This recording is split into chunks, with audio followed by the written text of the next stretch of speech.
Hola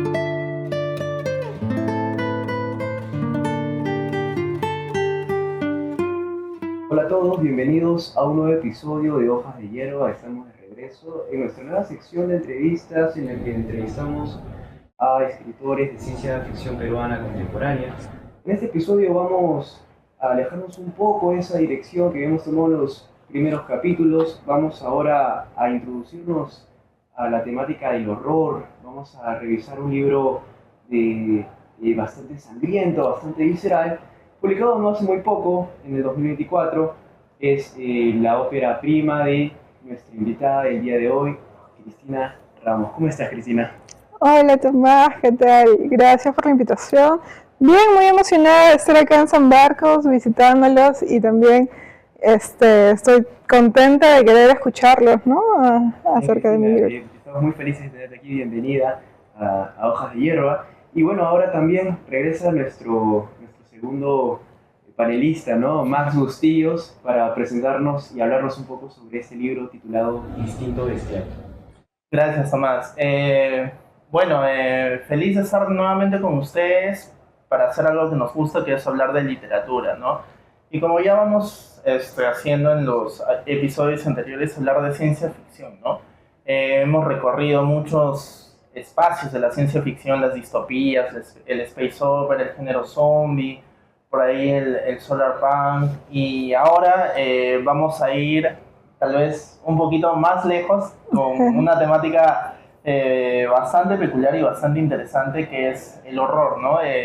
Una vez más agradezco a la presencia de Cristina, que es una gran autora en potencia, y lo demuestra con este libro, que es un conjunto de cuentos, son 13 cuentos, se llama Instinto Bestial, y hace honor a su nombre, ¿no? En esos 13 cuentos, Cristina nos va a presentar relatos que, más allá de generarnos miedo o pasión por lo que desconocemos, está algo inscrito en este miedo, que es el horror visceral, ¿no? Si yo definiría al libro con una palabra, sería visceral, porque hay bastante de ello, ¿no? En el libro vamos a encontrar distintas temáticas. En algunos relatos se encuentran espacios neutros, pero en otros espacios vamos a encontrar espacios relacionados a la provincia y a la ciudad, ¿no?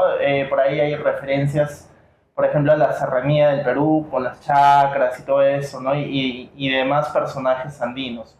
Pero también hay una relación bastante peculiar en lo que tendrían que ser personajes familiares, ¿no? O sea, vamos a ver relaciones entre padres, hijos y hijas, y una relación marcadamente marginal que nos hace pensar a dónde quiere ir el horror que propone Cristina, ¿no? Otro punto a resaltar es, y algo muy bueno personalmente que me ha gustado, es que el libro te incomoda, ¿no? Cuando tú lo lees, el libro te toca, o sea, siempre hay algo que decir, siempre vas a tener una opinión en cada uno de los relatos que nos presenta Cristina, ¿no?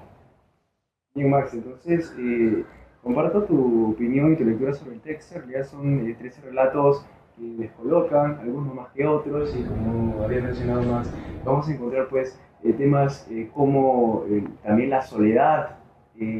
Es un tema que a mí me ha llamado la atención, que le he prestado particular atención. Y además los personajes y la relación conflictiva que hay, ¿no?, entre padres e hijos, y a esa imagen tierna, comprensiva de la abuela, de la que también hablaremos más adelante. Bien, no sé si quisieras iniciar Sí, más con una pregunta. justamente queremos hablar un poco, antes de inmiscuirnos en la ficción del texto, que lo va a valer, va a ser una conversación interesante, es hablar un poco del contexto actual en el Perú, ¿no? Si bien este tipo de literatura, que es bastante interesante, no se ve mucho en el país, ¿por qué hacerlo en Perú, no? ¿Por qué hacer este horror relacionado a lo visceral, a lo gore en Perú? A ver, remontándome a tiempos pasados, yo he tratado de hacer algo que a mí personalmente me hubiera gustado leer hace muchísimo tiempo atrás.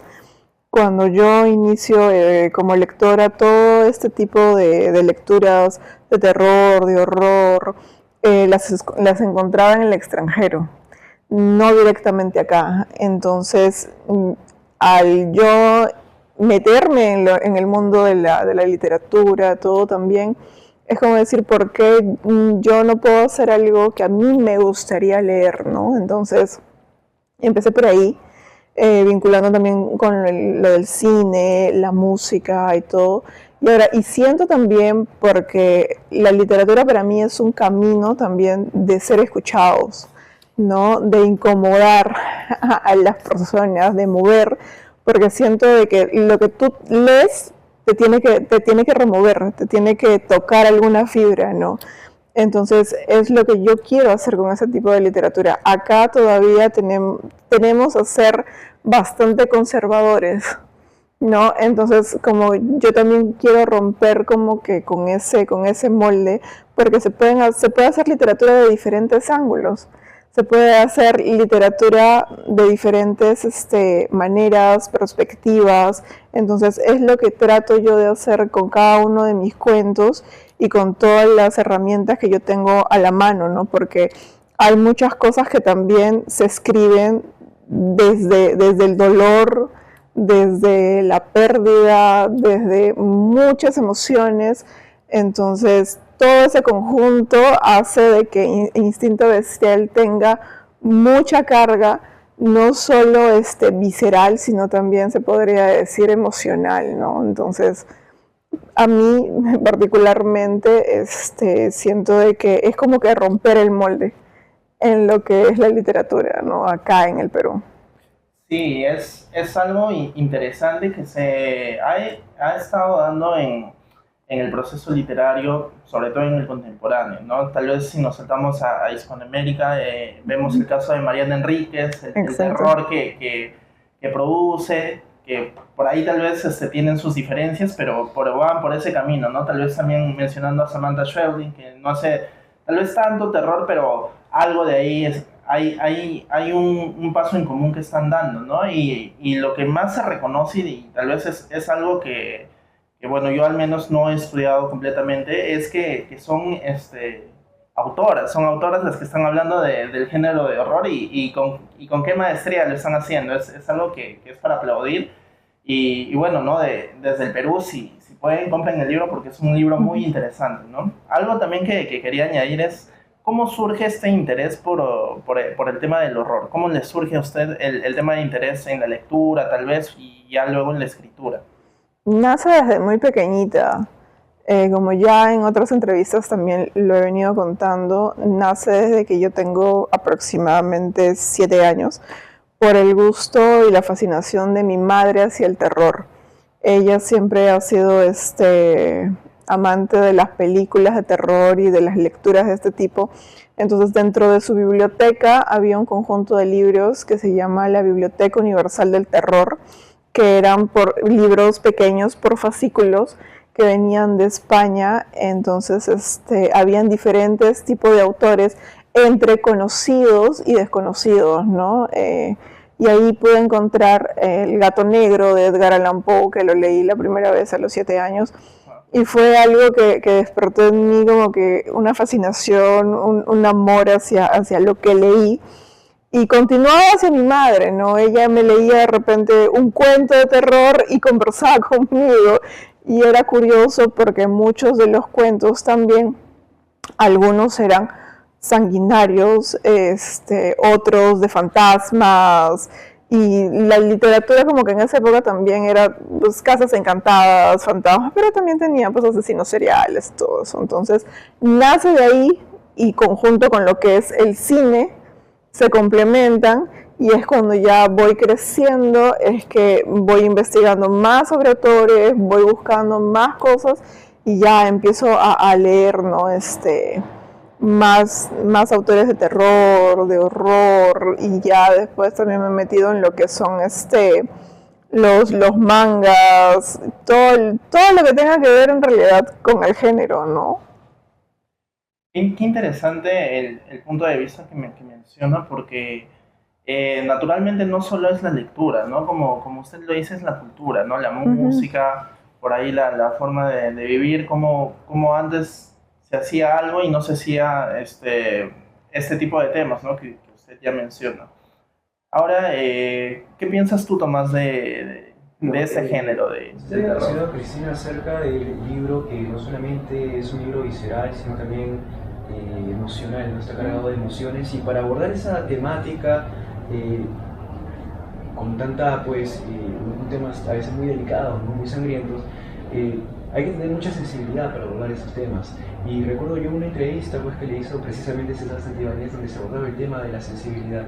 Pero la pregunta que quería hacer está más asociada a cómo logra usted abordar ese tema desde la elección de un narrador, porque está conformado por 13 relatos, de los cuales todos están en primera persona. Podríamos de repente hablar de la carta, que es Sí, una segunda carta persona. Una de segunda persona. y bueno, la segunda persona podría ser también una proyección de la primera persona, y en caso del primer relato, que esté en tercera persona, al final cambia totalmente la perspectiva, Ajá. la focalización del narrador, y es la niña pues, que cuidaba, ¿no? al cerdo, y pasa a ser una historia de ella, ¿no? Entonces la pregunta era ¿cómo decide usted, ¿no? esa elección para los 13 relatos de Instinto Bestia? Siento de que escribir siempre en primera persona conecta más con tu lector, porque la conexión es inmediata porque es el narrador quien te está contando, no los hechos. Entonces siento de que puede generar todavía puede ser como que más emocional, más directo, ¿no? Entonces, y he tratado de jugar con los narradores y con los 13 relatos, pero no ha sido algo como que a propósito también, ¿no? Porque yo he ido armando el libro ya desde hace muchos años atrás, y en ese camino he ido poniendo y sacando cuentos, y da la casualidad de que ahora pues todo este conjunto lo he tratado de hacer lo más armónico posible, y coincide, ¿no? En la narración en primera persona, que es para mí lo que yo prefiero hacer, ¿no? Sí, es bastante interesante. Yo peculiarmente que tengo ahí bastante interés con, por ahí, hacer las obras clásicas, algunas cosas que he ido leyendo. Por ejemplo, tú mencionabas la carta, ¿no? Esta confesión que le hacen en segunda persona me recordaba mucho a Frankenstein, ¿no? De Mary Shelley, como a través de cartas te van contando el horror o el terror que va a pasar con el monstruo y su interacción, ¿no? De ahí, en los siguientes relatos, como usted lo dice, ¿no? No es algo casual, es algo que ya ha sido bastante bien pensado, y esencialmente eso, ¿no? Cómo el lector va a ver las historias que está leyendo, y por ahí, aunque que suene un poco raro, la empatía con los personajes que está teniendo, ¿no? Que está viendo, ya que el narrador en primera persona nos hace ver justamente lo que él piensa y lo que él siente, ¿no? No vemos más allá de ello. Ahora, por otro lado, quizás para ya ir poquito más analizando a los personajes y no relato por relato, hay relaciones conflictivas, ¿no? Como ya lo habíamos mencionado, entre esencialmente relaciones interpersonales familiares. Hay una relación conflictiva ahí, esencialmente entre padres e hijos. ¿A usted le remitió o lo hizo por algún motivo poner estas situaciones que son familiares y que ya están relacionados con lo visceral del terror que se ven en los ejes temáticos? Siento de que la familia muchas veces es el principal motivo, muchas veces de horror, de terror, porque hasta incluso en la sociedad en la que vivimos, muchos de los casos más brutales, hasta sangrientos, que te puedes imaginar, surgen dentro de lo que es la familia. Entonces creo de que se puede usar perfectamente para abordar estos temas. Y no solamente me voy a como cuentos de terror, sino yo también soy muy fan, se podría decir, de lo que son los asesinos seriales, y en ver todo lo que son documentales, escuchar podcasts, todo en temas reales. Y ahí es donde te das cuenta de que la realidad supera muchas veces la ficción. Y mucho de lo que pasa está dentro de la familia. Entonces, quise proyectar eso también en lo que es el libro, porque no solamente trato lo que es la ficción dentro de lo del libro, sino trato muchos temas sociales, para poder trabajarlos, y siento de que ahora a mí personalmente el horror me ayuda a poder manejarlos, ¿no? Sí, justamente eso, ¿no? Siempre vamos a ver, a pesar de que el personaje muestre bastante perversión, en muchos casos relacionados a contextos sexuales y de muerte, asesinato, siempre está por ahí la vista marginada, ¿no? Y en muchos casos, como por ejemplo, hay un relato que se llama La carnicería y otro que es Cloacas, bastante marcado esto. Eh, Uno lee el relato, lo entretiene obviamente, pero uno como lector siempre tiene preguntas, ¿no? Y uno se pregunta, ¿por qué es así? Por así decirlo, ¿de dónde viene ese trauma? ¿Por qué hace eso? ¿Cómo plantea usted eso en el relato? Porque a pesar de que no esté inscrito, un lector siempre va a llegar a eso, ¿no? Porque el porqué de los hechos de estos personajes, ¿no? Tan perversos. Siento de que como lector, como tú dices, siempre nos vamos a preguntar mil cosas, no solamente en la literatura, porque hasta incluso cuando ve uno una película también a veces dice, pero ¿por qué hizo eso? ¿A dónde quiere llegar con lo otro? Entonces, ya con los estudios que tengo yo de psicología he tratado de trabajar ciertos perfiles y ciertas enfermedades mentales también que podrían encajar con algunos ejes temáticos que he tratado en lo que es el libro, ¿no? Entonces, a estas enfermedades les he dado como que un contexto también dentro de lo que es la sociedad, dentro de lo que es la fantasía, para poder armar todo lo que es el cuento y también armar los personajes. ¿Por qué? Porque siento de que los personajes no tienen que ser planos, sino también tienen que parecerse mucho a los seres humanos, ya que nosotros no somos ni enteramente buenos ni enteramente malos, somos personas con virtudes, con defectos, con un millón de cosas, y dentro de todo este espectro, cuando nos introducimos en lo que es la psicología, encontramos también el otro lado, ¿no? El otro lado de los fetiches, de las enfermedades, de las manías, de las obsesiones y de todo lo que conforma en realidad un ser humano con distintos matices, ¿no? Entonces, siento de que he querido trabajar así a mis personajes y darles ese contexto, y ahí como que va un poquito el porqué, ¿no? El por qué reaccionan de cierta manera. De alguna manera lo que usted representa en sus cuentos es que ese instinto bestial está presente en todas las personas, porque hay narradores masculinos, femeninos, incluso hay niños, ¿no? Sí. Que tienen ese instinto bestial que muchas veces aflora por la desmesura o por la venganza o por esos traumas que había mencionado mal. En algunos casos es a veces inexplicable, ¿no? No entendemos de dónde ha salido esa perversidad. Es que sí, es que a veces si puedes ver, es llevar al ser humano al límite para que sepas en realidad cómo va a reaccionar. Porque uno o hasta uno mismo, tú no sabes de lo que eres capaz hasta que te ponen en la situación. Por ejemplo, si a mí me ponen en el papel de madre, yo no sé cómo voy a reaccionar hasta que vea de repente a alguien haciéndole daño a mi hijo. Y ahí es donde de repente yo me pueda desconocer, ¿no? Entonces, y uno puede llegar de repente hasta matar.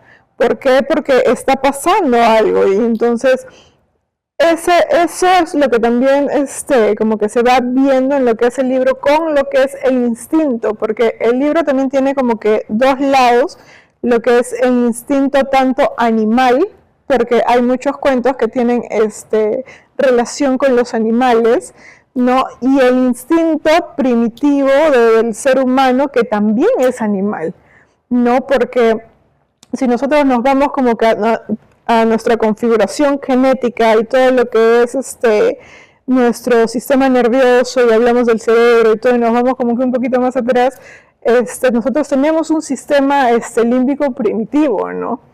Entonces, parte de todo eso, entonces está como que estos dos lados separados, que si bien es cierto está separado como que el animal y el humano, también en cierto punto confluyen entre sí.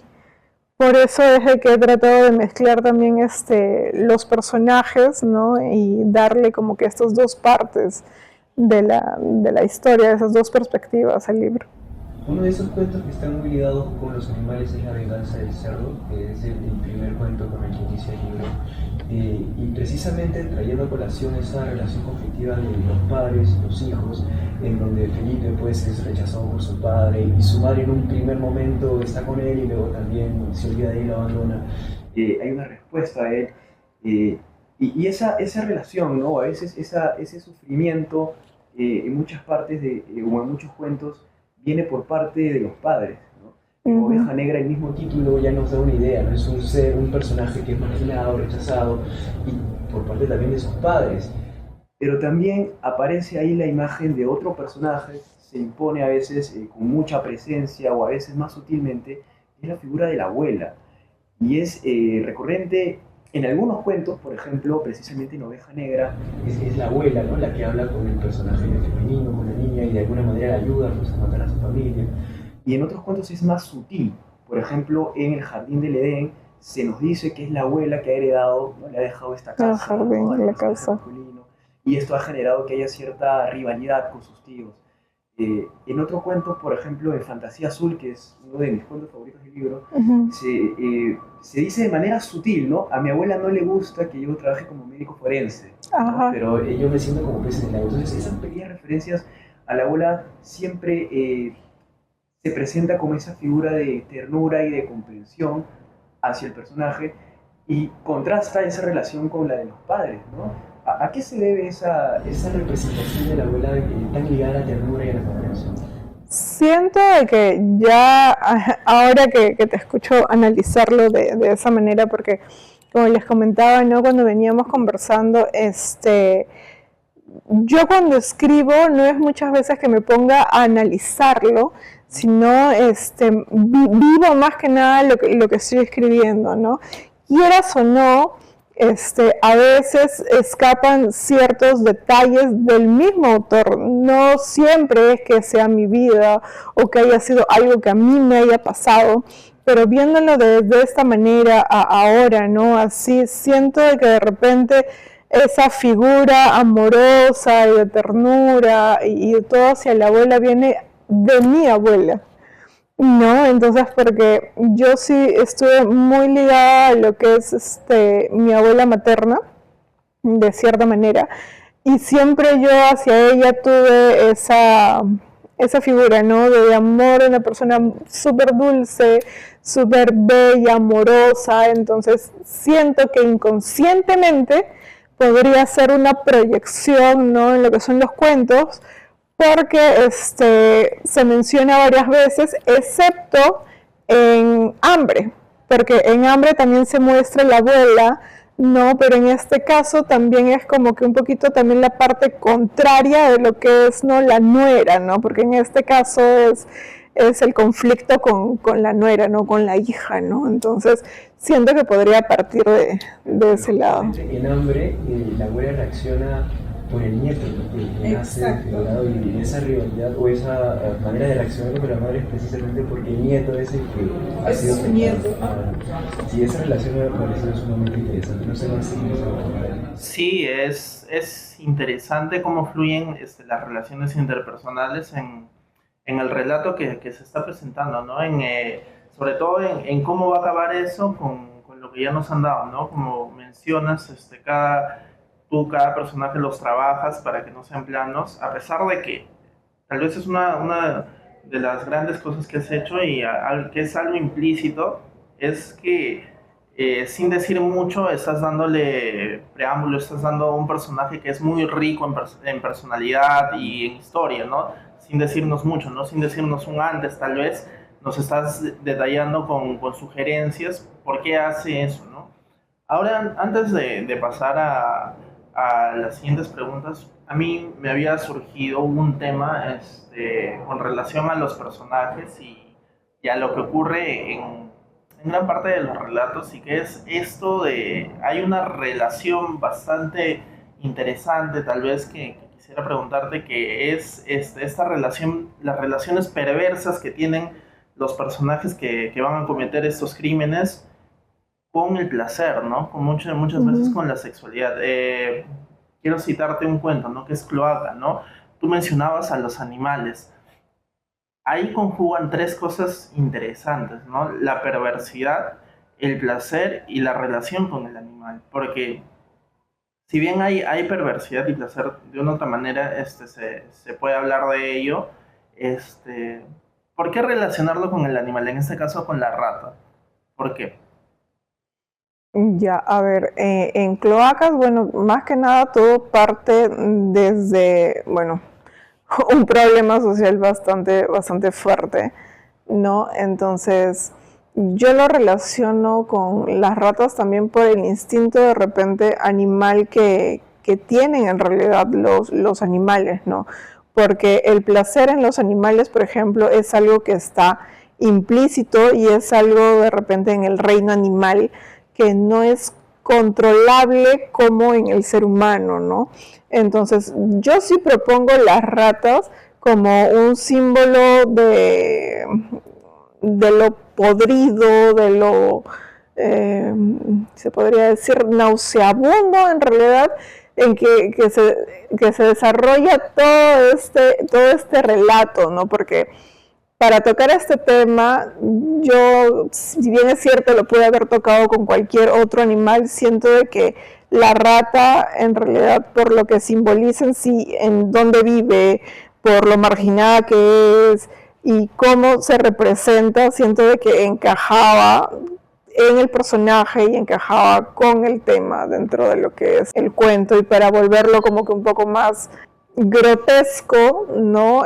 Sí vinculo lo que es el placer, ¿no? Con este animal.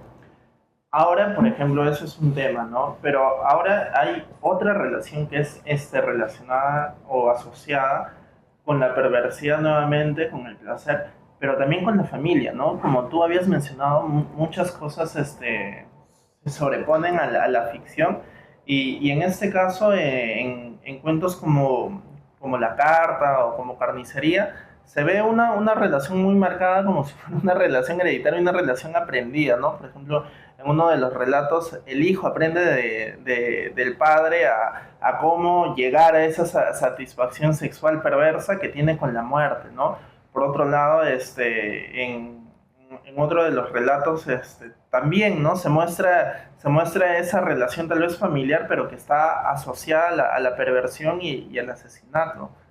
¿Cómo se llega a este punto? ¿Cómo llega usted a este punto? Es que en realidad el ser humano, mediante la familia, pues, ¿no? Y cuando te van criando, hasta los 6 años eres como una esponja que vas absorbiendo todo, ¿no? Según como te vayan criando tus papás, también va influyendo mucho en lo que es tu personalidad, la forma de ser, tus hábitos. Entonces, cuando nosotros nacemos es como si fuéramos una computadora en blanco con el disco duro en blanco y son los padres quienes nos van programando de cierta manera, ¿no? Entonces, siento de que muchas de las conductas sí son aprendidas, pero también influye mucho también el exterior, lo de afuera, pero como te decía, hasta los 6 años es que el ser humano se va programando, ¿no? En ciertas cosas.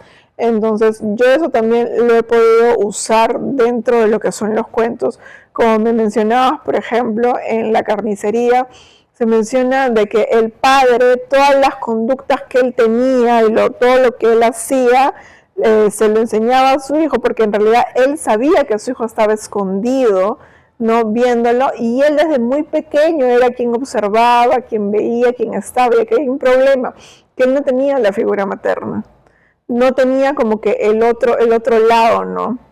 Solo tenía lo que su padre hacía y para él eso estaba bien.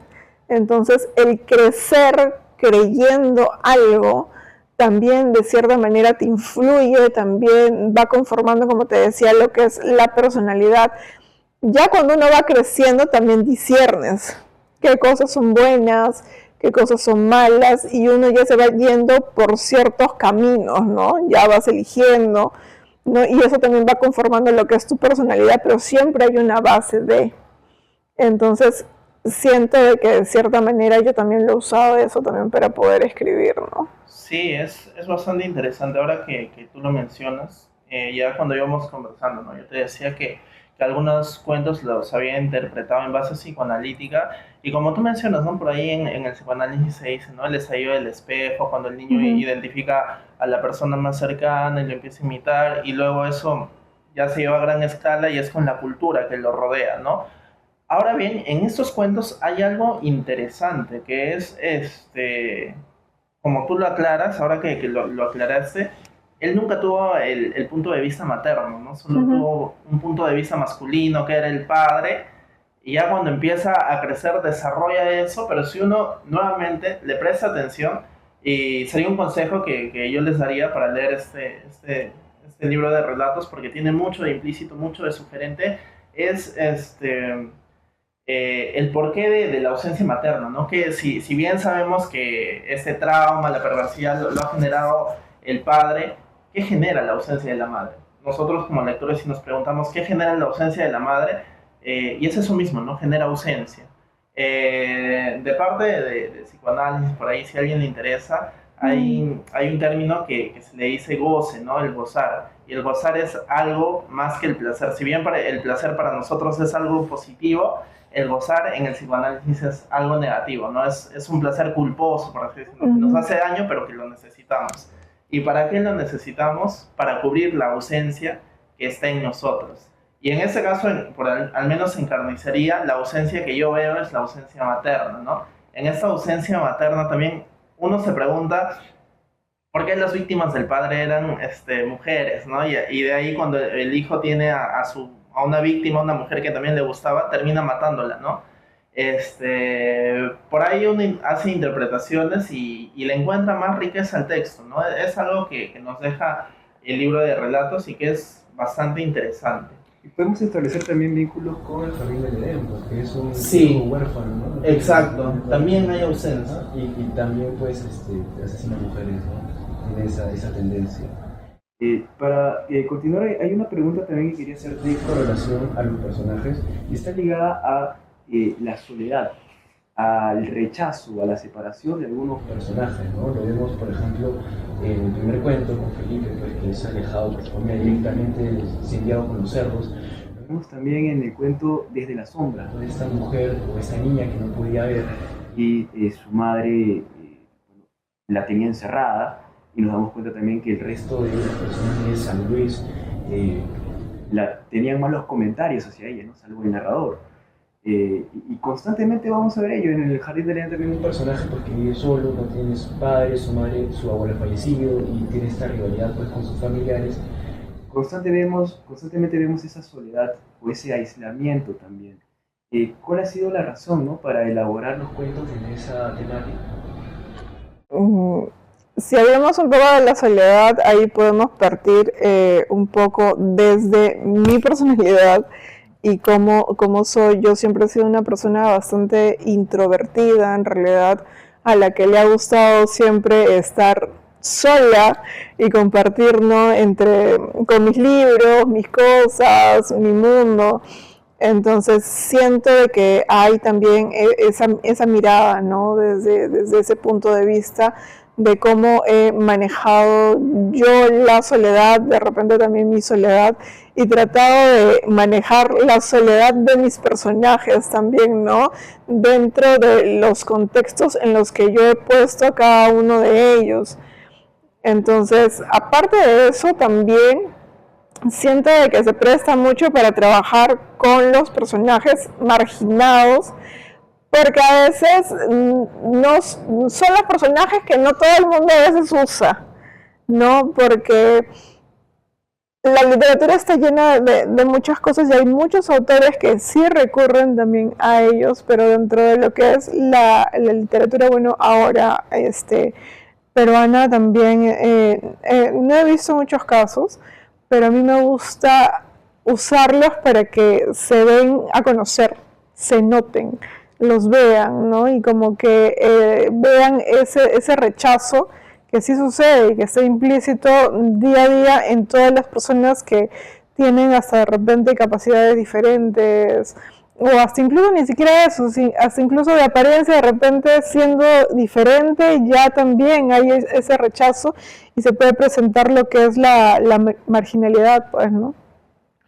Sí, es un tema interesante, ¿no? Cómo se presenta esta otredad en el relato. Y algo interesante que también mencionaba Tomás y que lo mencionas ahora tú es los sentimientos, ¿no? Como algo o un relato de terror no solamente produce miedo o quizás curiosidad a lo desconocido, sino sentimientos como la soledad, como tú mencionas, el sentirse solo, por ahí la tristeza. Uno se pregunta cómo se puede hacer eso y realmente el horror o el terror, si lo queremos llamar así, es algo bastante grande, ¿no? Si lo vemos, hay miles de autores que abordan el terror de diferente manera.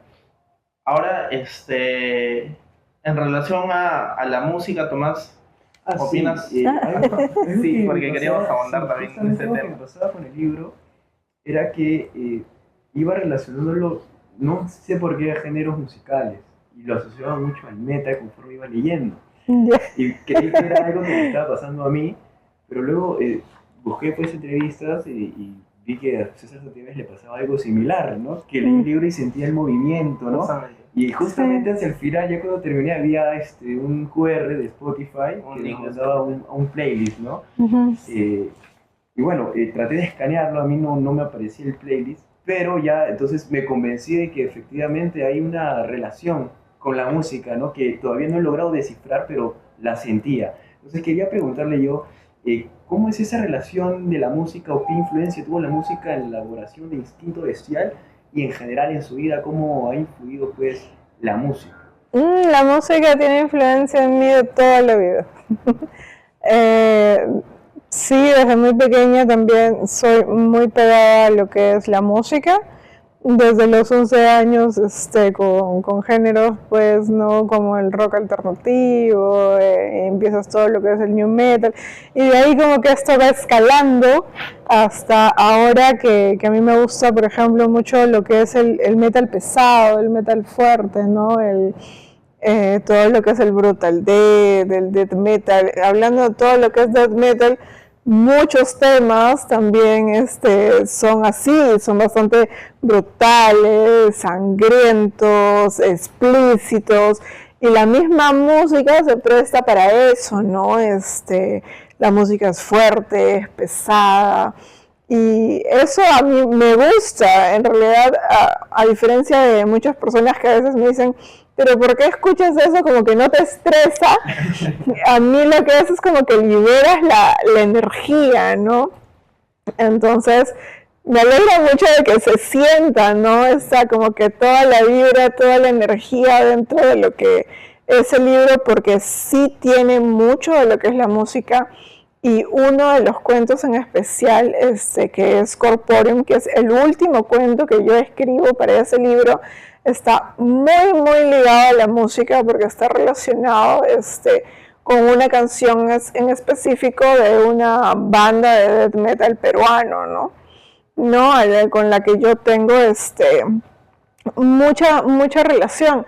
Entonces, ese cuento nace a partir de una canción y nace a partir de un personaje en específico porque esta canción trata sobre un traficante de órganos que iba a ser así al inicio, o sea, Corporeum iba a tratar sobre un traficante de órganos y el cuento se fue transformando en otra cosa totalmente distinta conforme fue avanzando, pero tiene esta base, tiene la base de esta canción tanto en lo que es el personaje, musicalmente y todo ese feeling que me generó en ese momento para yo poder escribirla, ¿no? Entonces siento que mucho de Instinto Bestial también es la música y sí, en la parte de atrás te direcciona lo que es el playlist que ya la editorial también ya lo va a estar actualizando porque sí, tiene toda una lista de canciones, ¿no? Entonces, y hasta incluso yo me he tomado el tiempo de seleccionar cada canción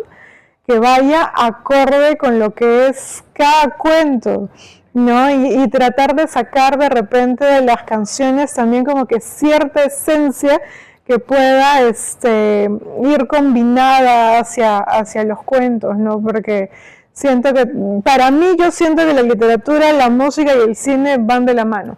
y siento que es como que todo mi universo en donde gira, ¿no?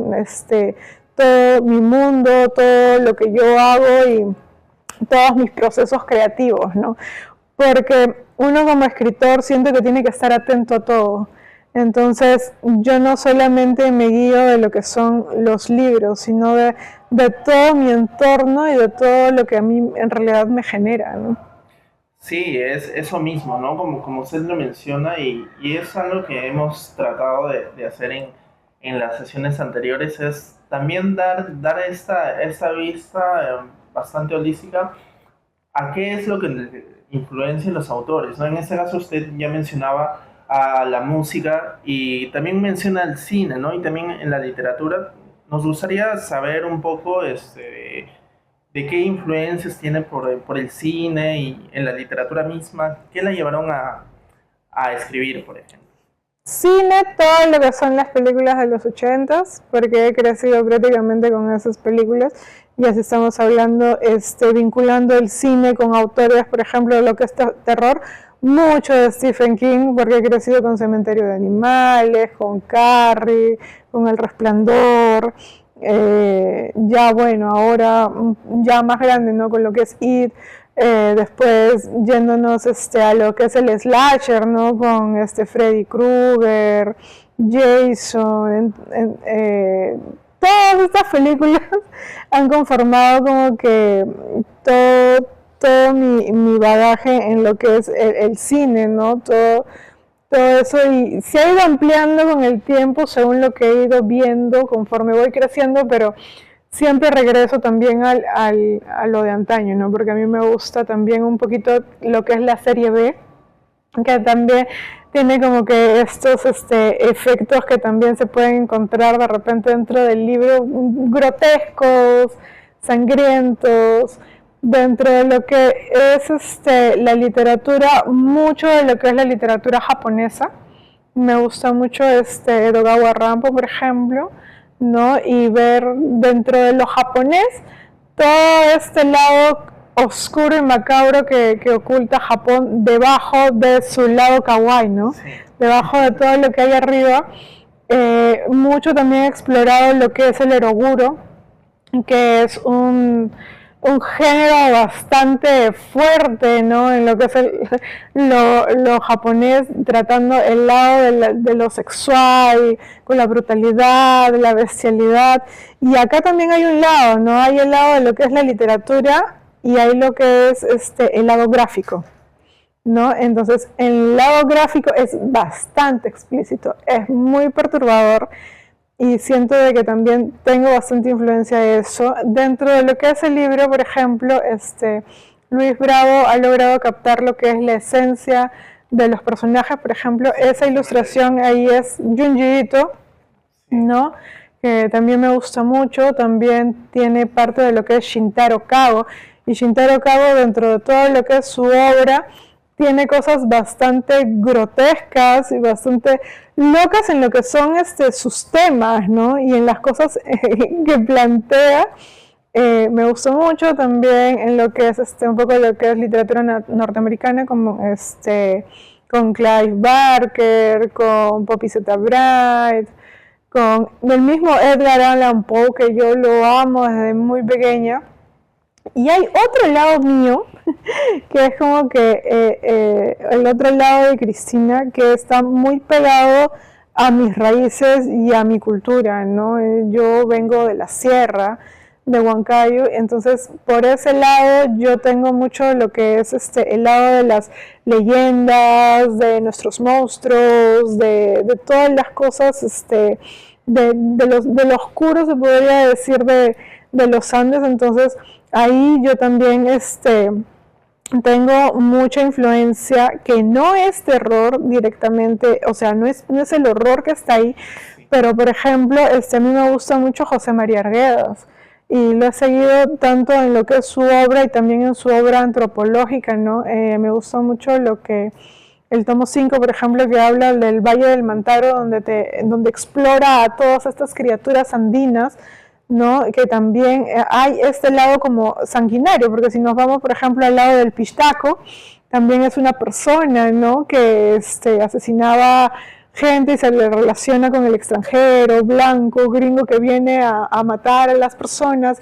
a llevarse la grasa de los seres humanos y genera este miedo, ¿no? Entonces siento que también hay de ese lado, ¿no? Entonces trato de captar las influencias de todo lo que voy haciendo y de todo lo que he ido consumiendo desde muy pequeña, y va cambiando, todo esto va cambiando. ¿Por qué? Porque ahora también voy leyendo otras cosas, y ahora, por ejemplo, también tengo mucho de lo que son las autoras latinoamericanas, como Agustina Basterrica, también lo que es Mónica Ojeda, Mariana Enríquez, Samantha Schweblin también me gusta mucho, y entonces Solange Rodríguez Pape, por ejemplo, que también hace ficción, no directamente el mismo terror, pero también lo hace. Entonces siento de que las influencias también nos van aportando mucho,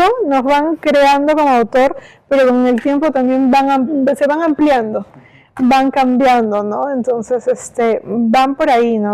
Va desde muchos autores clásicos, ¿no? Hasta lo que es ahora también, pues, ¿no? Sí, justamente eso era algo interesante que tal vez se nos pasó, es el espacio, ¿no? Por momentos el cuento se desarrolla en espacios neutros, por momentos en espacios citadinos y en espacios andinos también. Esto que mencionas, por ejemplo, del espacio andino, es algo bastante interesante que también encontré en el cuento. En uno de ellos, por ejemplo, cuando ellos matan, habla de los apus, ¿no? Y de cómo él entierra los huesos lejos de su casa. Desde el tema antropológico, como tú lo mencionas, hay seres maléficos en la cultura andina. Ya lo mencionabas, el pistaco, el panipablo, muchos, ¿no? Que se podría observar.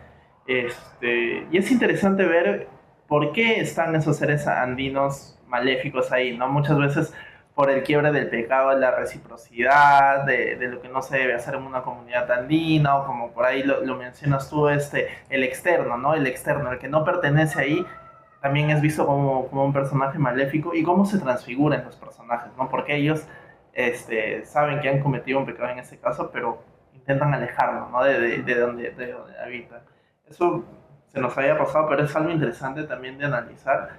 Y ahora, para que no se nos pase, también te quería preguntar, ¿cuál es tu proceso creativo en sí? ¿Cómo tú hiciste para escribir cada relato? Si eres uniforme o tal vez varías en la escritura de los relatos, ¿cómo empiezas y cómo terminas?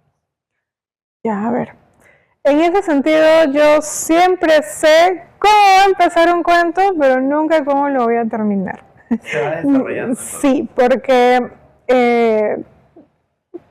por ejemplo, tengo una idea y lo voy desarrollando, y el cuento solo yo siento de que me va guiando hacia donde yo quiero que vaya, ¿no? No es como que tan metódico, en el sentido de que he visto escritores de que ya empiezan, saben el no, y saben ya cómo va a acabar, y lo arman de esa manera. En cambio, yo no, yo me dejo guiar un poco por lo que es los cuentos, ¿no?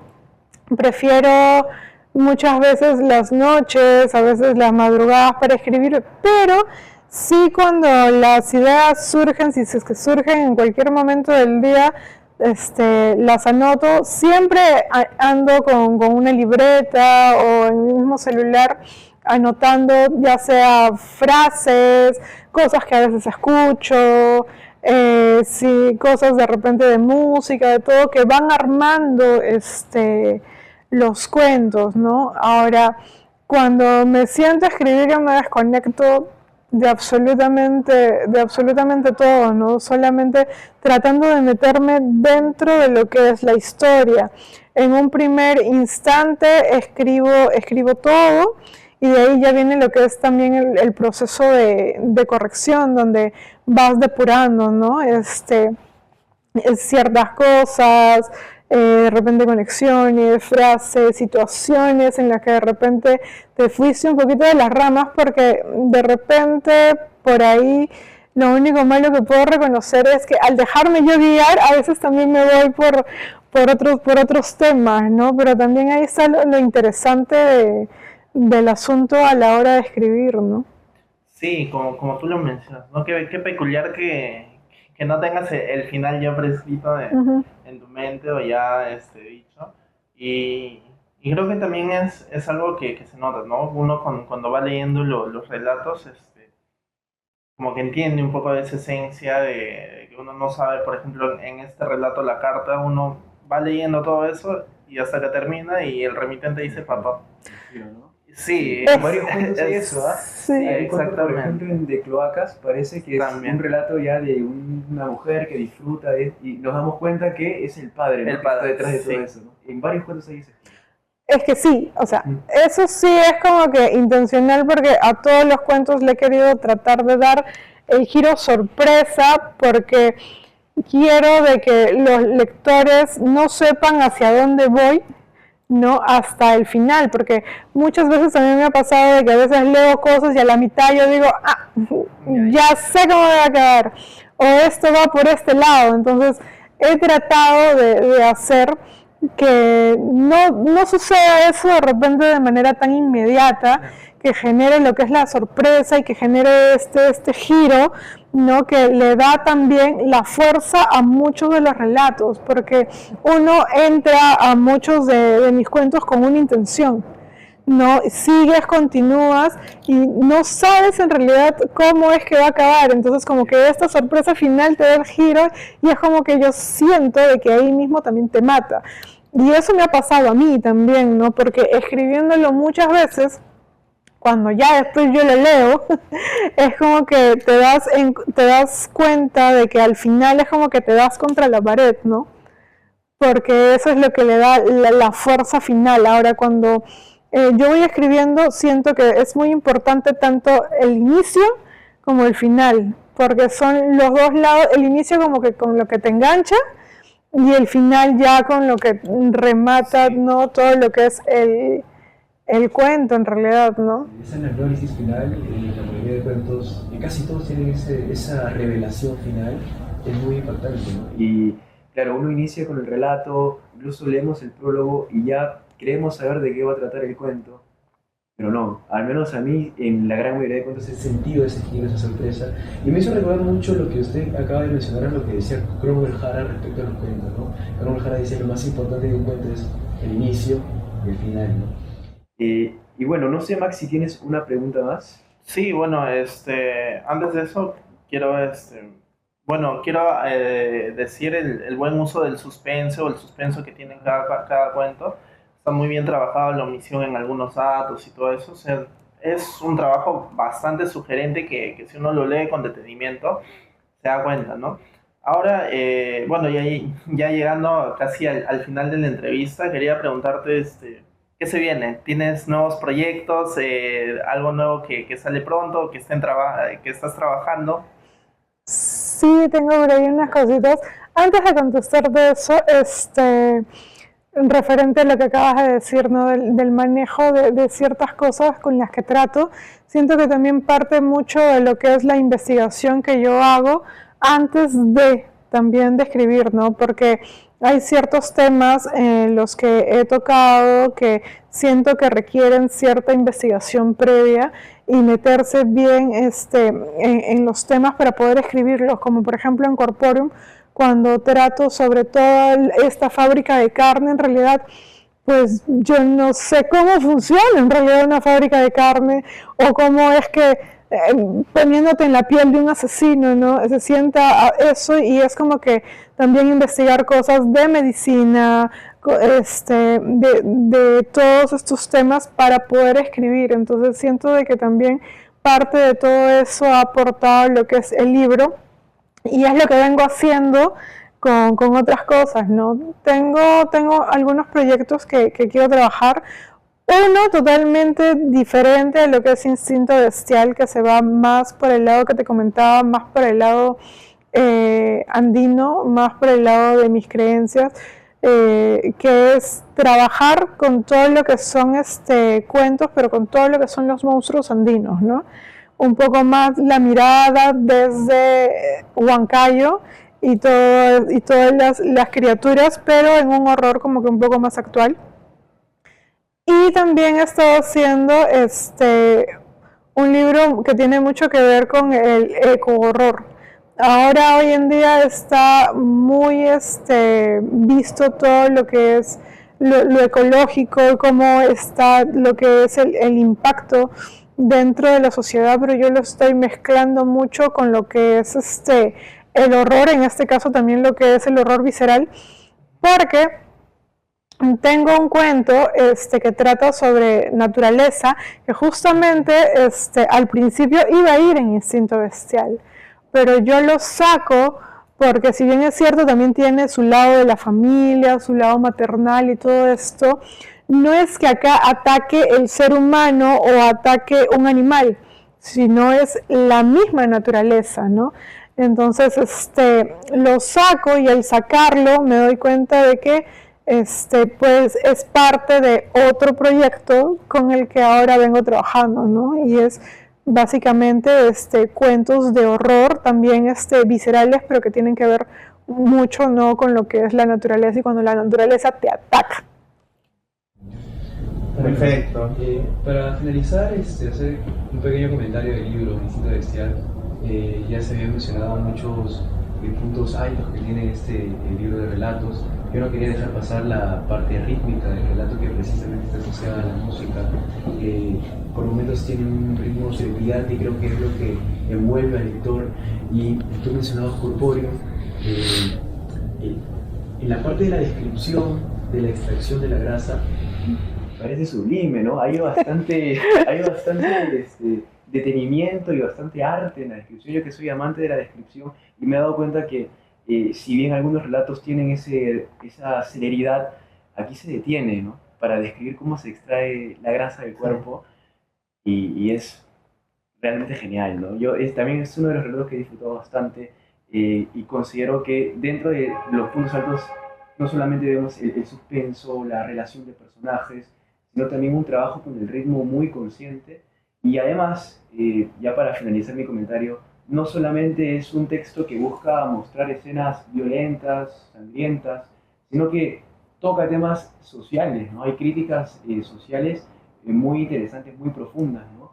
Y creo que de los cuentos donde se aborda una crítica muy sensible, que más me ha gustado es precisamente Fantasía Azul, ¿no? La venganza de este muñeco sin padre, pues un padre abusivo, no tiene más, pero es esa crítica presente en muchos de los relatos, que considero le da mucho valor al libro en sí mismo, y es un libro que definitivamente recomendamos.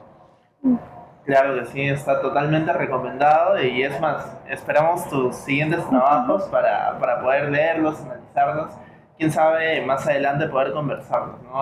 Por ahí no sabemos la fecha todavía, pero esperamos que sea pronto. Bueno, con esto terminamos la entrevista. Agradecemos al público que nos ve, suscríbanse, denle like, y bueno, eso ha sido todo. Gracias. Gracias.